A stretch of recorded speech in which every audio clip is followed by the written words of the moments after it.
आज मी तुम्हाला अशी एक गोष्ट सांगणार आहे, की मी कधीच ती विसरू शकत नाही.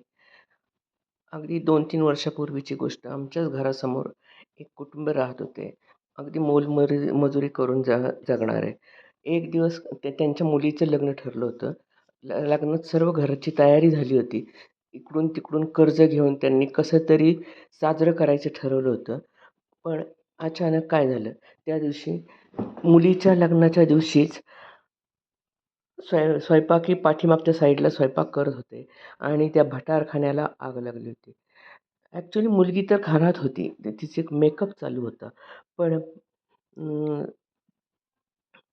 मेकअप चालू असताना तिला बाहेर कशाचा तरी आवाज आला म्हणून ती पळत सुटली आणि पळत येताना ती वरच्या पायरीवरून एकदम खाली पडली आणि मला वाटतं त्यावेळेला ती डोक्यावर वगैरे पडली असावी आणि त्यातच ती म्हणजे बेशुद्ध असल्याचं सर्वांना वाटलं. तिला ताबडतोब ॲम्ब्युलन्स करून दवाखान्यात वगैरे नेण्यात आलं. पण डॉक्टरने सांगितलं, "नाही, काही उपयोग नाही आहे, ती गेलेली आहे" म्हणून.